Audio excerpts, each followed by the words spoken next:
প্ৰিয় ছাত্ৰ-ছাত্ৰীসকল এইটো ভিডিঅ'ৰ জৰিয়তে আমি অনুশীলনী 11.3 দিয়া 11 নম্বৰ প্ৰশ্নৰ পৰা সমাধান কৰিম আগৰ ভিডিঅ'ত আমি 10 নম্বৰ প্ৰশ্নলৈ সমাধান কৰিছো তোমালোকে যদি চোৱা নাই সেই ভিডিঅ'বোৰ চাই লবা 11 নম্বৰ প্ৰশ্ন দিছে এটা চুঙাৰ ভূমিতলৰ পৰিসীমা 132 সেন্টিমিটাৰ আৰু উচ্চতা 25 সেন্টিমিটাৰ হলে চুঙাটোৰ আয়তন কিমান হ'ব আমাক এই প্ৰশ্নটোত এটা চুঙাৰ ভূমিতলৰ পৰিসীমা দিয়া আছে আৰু উচ্চতা দিয়া আছে আৰু আমি চুঙাটোৰ আয়তন নিৰ্ণয় কৰিব লাগিব দিয়া আছে চুঙাটোৰ ভূমিতলৰ পৰিসীমা চুঙাটোৰ ভূমিতলৰ পৰিসীমা আমাক দিয়া আছে 132 সেন্টিমিটাৰ সো যেহেতু চুঙাটোৰ ভূমিটো এটা বৃত্ত আকাৰৰ ধৰি লোৱা এইটো এটা চুঙা ইয়াৰ এইটো ভূমিতলটো এটা বৃত্ত আকাৰৰ সেইভাবে আমি ইয়াতে বৃত্তৰ পৰিসীমাৰ সূত্ৰটো ব্যৱহাৰ কৰিব পাৰিম বৃত্তৰ পৰিসীমাৰ সূত্ৰটো হ'ল যে 2 পাই r চুঙাটোৰ ভূমিতলৰ পৰিসীমা 132 মানে 2 পাই r ইকুয়াল 132 ইয়াতে আমি পাই ঠাইত 22/7 বহুৱাব পাৰো ইনটু r এইখিনি সমাধান কৰিলে আমি r ৰ মান পাম r ইকুয়াল হ'ব এই 7 টো হৰণ আছে ইপিনে নিলে এটো পূৰণ হ'ব 132 ইনটু 7 আগত এটো পূৰণ আছে ইপিনে আনিলে এটো হৰণ হ'ব আকৌ 22 টো ইপিনে নিলে এটো হৰণ হ'ব এতিয়া আমি এটো ক্যান্সেল কৰিব পাৰো 11 এৰে ক্যান্সেল কৰিব পাৰো 11 ইনটু 2 22 11 ইনটু 1 11 আকৌ 22 11 ইনটু 2 22 2 আৰু 2 ইনটু কৰিলে আমি পাও 4 22 4 4 ইনটু 3 12 এটা থাকিলে 3 আৰু 7 7 ইনটু 3 কৰিলে আমি পাও 21 r ৰ মান আমি পালো 21 সেন্টিমিটাৰ আৰু আমাক প্ৰশ্নত চুঙাটোৰ উচ্চতাটো দিয়া আছে চুঙাটোৰ উচ্চতা মানে h ৰ মান আমাক দিয়া আছে 25 সেন্টিমিটাৰ যেহেতু r আৰু h ৰ মান আমি জানো আমি এতিয়া চুঙাটোৰ আয়তন উলিয়াব পাৰিম এতেকে চুঙাটোৰ আয়তন চুঙাৰ আয়তনৰ সূত্ৰটো হ'ল যে পাই r স্কয়াৰ h ইয়াতে পাই ঠাইত আমি লিখিব পাৰো 22/7 r ৰ মান আমি পাইছো 21 ইয়া যেটো r স্কয়াৰ আছে আমি r টো দুবাৰ লিখিব লাগিব মানে r ৰ মান 21 এইভাবে 21 ইনটু 21 আকৌ h ৰ মান আমাক দিয়া আছে 25 এটা আমি ক্যান্সেল কৰিব পাৰো 7 ইনটু 3 21 এটা এইখিনি পূৰণ কৰিলে আমি চুঙাটোৰ আয়তন পাম 22 ইনটু 3 এটা হ'ব 66 আৰু 21 ইনটু কৰি চাও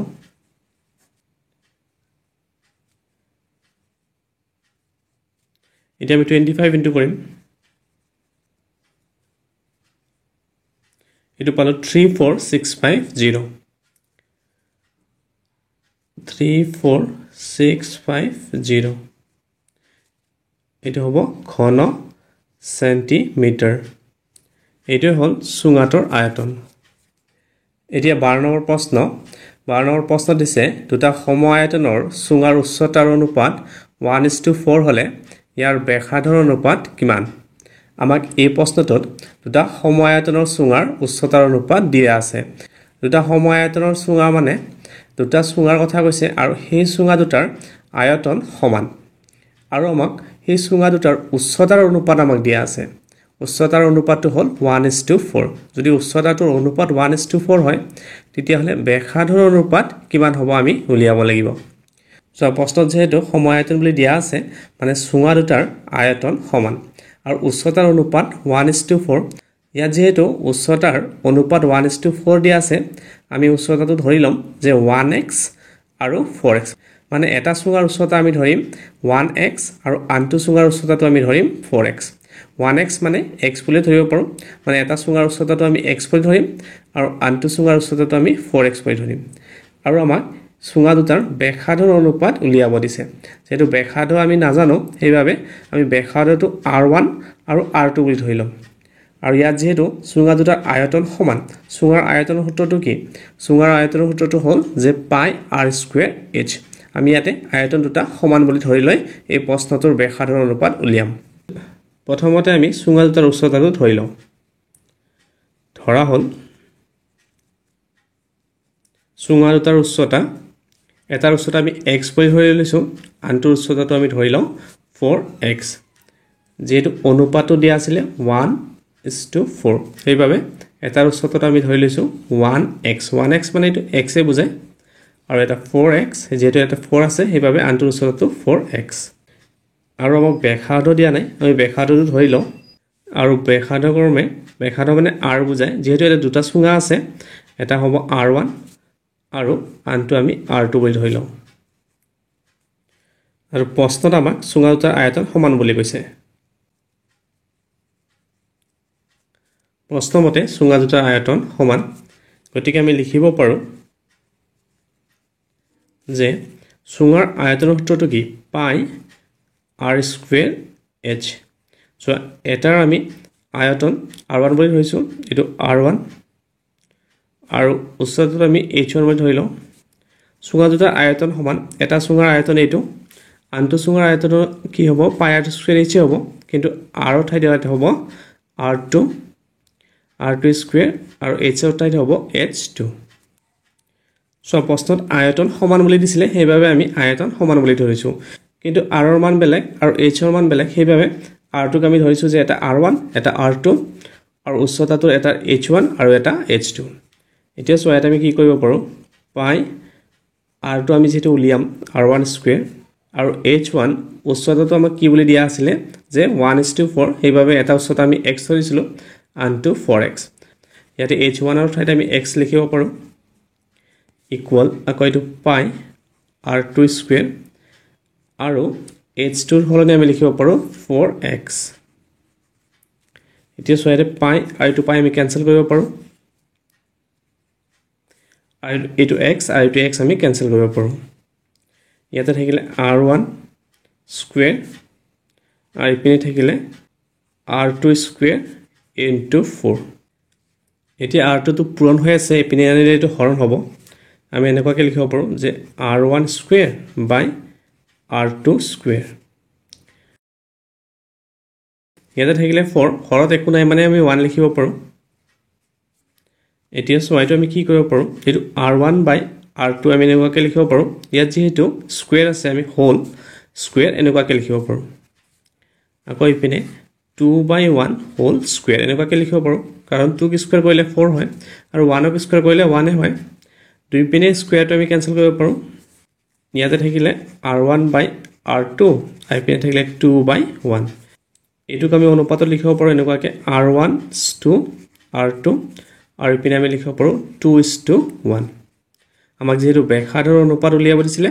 ব্যাসাৰ্ধৰ অনুপাতটো হ'ব 2:1 এতেকে ব্যাসাৰ্ধৰ অনুপাতটো হ'ল 2:1 এইটোৱে উত্তৰ এতিয়া 13 নম্বৰ প্ৰশ্ন এটা আয়তীয় ঘনক আকৃতিৰ পানীৰ টেংকিৰ ভিতৰৰ মাপ 4.2 metre into 300 centimetre into 1.8 metre হলে টেংকিটোৰ ধাৰণ ক্ষমতা লিটাৰত প্ৰকাশ কৰা আমাক এই প্ৰশ্নটোত এটা আয়তীয় ঘনক আকৃতিৰ পানীৰ টেংকিৰ কথা কৈছে আৰু সেই আয়তীয় ঘনক আকৃতিৰ পানীৰ টেংকিটোৰ আমাক দিশ প্ৰস্থ আৰু উচ্চতা দিয়া আছে আৰু আমি সেই টেংকিটোৰ ধাৰণ ক্ষমতা লিটাৰত প্ৰকাশ কৰিব লাগিব প্ৰথমতে আমি টেংকিটোৰ আয়তন উলিয়াই লম যেহেতু টেংকিটো আয়তীয় ঘনক আকৃতিৰ ইয়াতে আমাক দিশ প্ৰস্থ আৰু উচ্চতা দিয়াই আছে আমি টেংকিটোৰ আয়তন উলিয়াব পাৰিম টেংকিটোৰ আয়তনটোৱে হ'ব যে টেংকিটোৰ ধাৰণ ক্ষমতা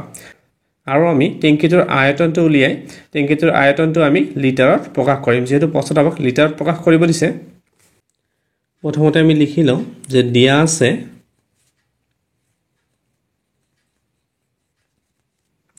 পানীৰ টেংকিটোৰ দিশ আমাক দিশ প্ৰস্থ আৰু উচ্চতা দিয়া আছে দিশ মানে L দিশ দিয়া আছে ইয়াতে 4.2 মিটাৰ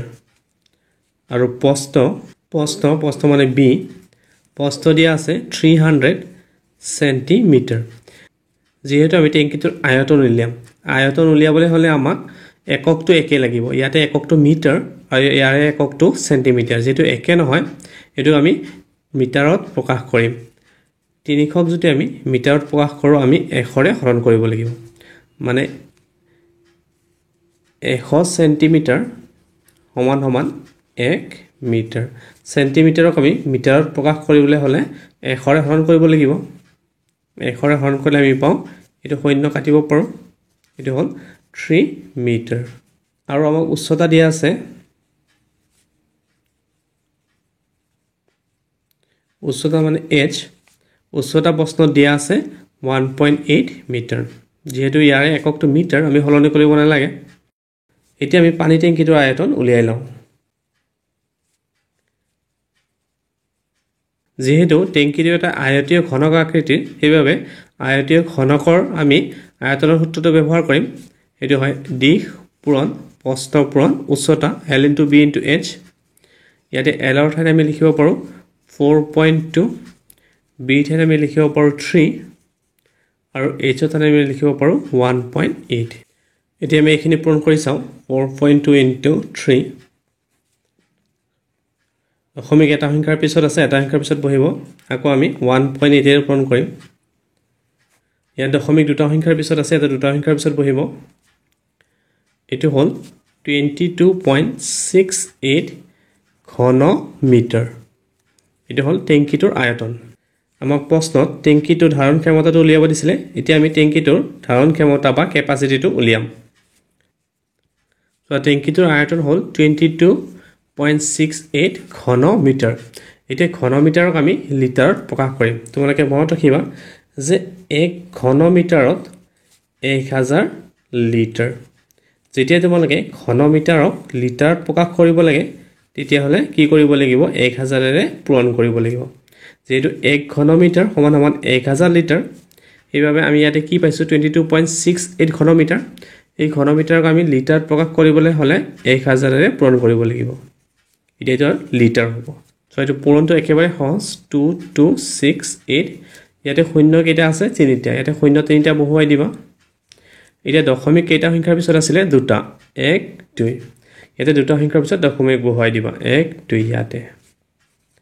মানে উত্তৰটো হৈ গল যে 22680 লিটাৰ এটোই হল টেংকিটোৰ কেপাসিটি এতিয়া 14 নম্বৰ প্ৰশ্ন এটা গটা চুঙা আকৃতি খুটাৰ মুঠ পৃষ্ঠকালি 924 বৰ্গ সেন্টিমিটাৰ খুটাটোৰ বক্ৰ পৃষ্ঠৰ কালি মুঠ পৃষ্ঠকালিৰ 2/3 হলে খুটাটোৰ ব্যাসাৰ্ধ আৰু আয়তন উলিয়া আমাক এই প্ৰশ্নটোত এটা গটা চুঙা আকৃতিৰ খুটাৰ কথা কৈছে আৰু সেই গটা আকৃতিৰ চুঙাটোৰ মুঠ পৃষ্ঠকালি আমাক দিয়া আছে যে মুঠ পৃষ্ঠকালি 924 বৰ্গ সেন্টিমিটাৰ আৰু সেই খুটাটোৰ ব্যাসাৰ্ধ আৰু আয়তন আমি উলিয়াব লাগে আৰু ইয়াতে এটা কন্ডিশন দিয়া আছে যে খুটাটোৰ বক্ৰ পৃষ্ঠকালি মুঠ পৃষ্ঠকালি 2/3 2/3 মানে 2/3 প্ৰথমতে আমি এই কন্ডিশনটোৰ পৰা কৰো যে প্ৰশ্নমতে আমাক কি দিয়া আছে যে চুঙাটোৰ বক্ৰ পৃষ্ঠকালি সমান মুঠ পৃষ্ঠকালিৰ 2/3 মানে 2/3 2/3 মানে 2/3 কাৰ মুঠ পৃষ্ঠকালিৰ ইয়াতে চুঙা মানে চুঙা আকৃতিৰ খুটাটোৰ কথা কোৱা হৈছে চুঙা আকৃতিৰ খুটাটোৰ বক্ৰ পৃষ্ঠকালি মুঠ পৃষ্ঠকালি 2/3 আমি এখিনি এনেকুৱাকৈ লিখিব পাৰো এতিয়া যেহেতু খুটাটো চুঙা আকৃতিৰ আমি ইয়াতে চুঙাৰ বক্ৰ পৃষ্ঠকালি সূত্ৰটো লিখিব পাৰো যে চুঙাৰ বক্ৰ পৃষ্ঠকালি সূত্ৰটো হ'ল যে 2πrh এবোৰ আমি আগৰ ভিডিঅ'ত আলোচনা কৰিছোৱে 2/3 ইনটু মুঠ পৃষ্ঠকালি আমাক দিয়া আছে যে চুঙা আকৃতিৰ খুটাটোৰ মুঠ পৃষ্ঠকালি 924 বৰ্গ সেন্টিমিটাৰ ইয়াতে মুঠ পৃষ্ঠকালিৰ সলনি আমি লিখিব পাৰো 924 এতিয়া আমি এটো ক্যান্সেল কৰিব পাৰো 3 * 3 9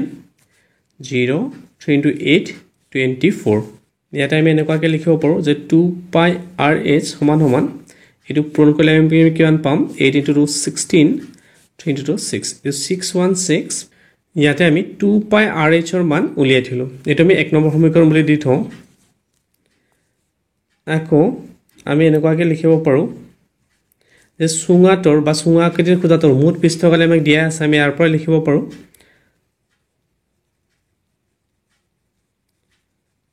চুঙাটোৰ মুঠ পৃষ্ঠকালি 924 বৰ্গ সেন্টিমিটাৰ এটো বৰ্গ সেন্টিমিটাৰ হ'ব এটো মিটাৰ নহয় যেটো এককটো সেন্টিমিটাৰ দিয়া আছে এটো বৰ্গ সেন্টিমিটাৰ হ'ব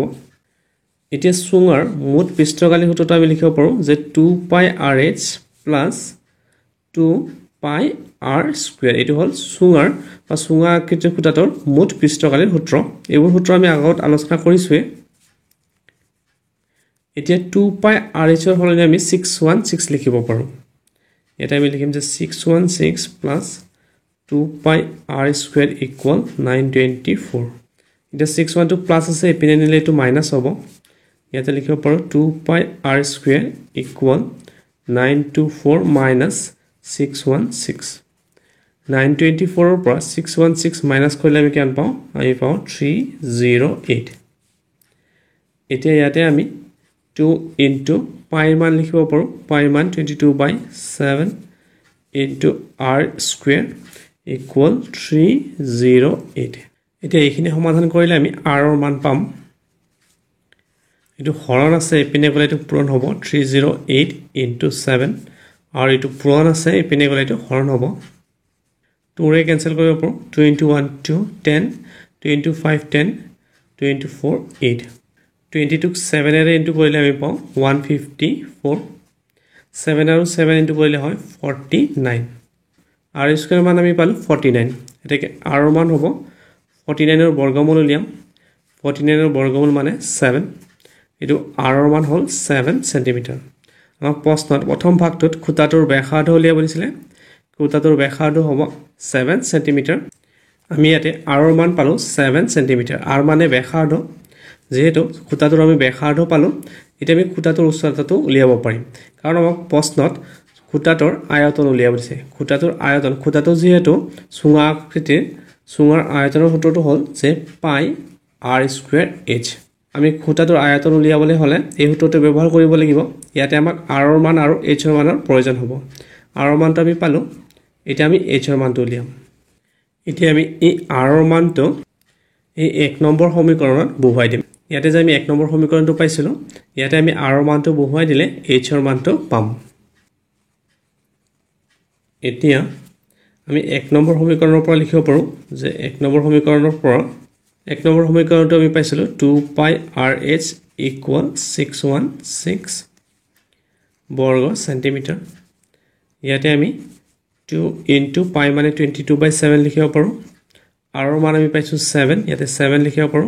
into h equal 616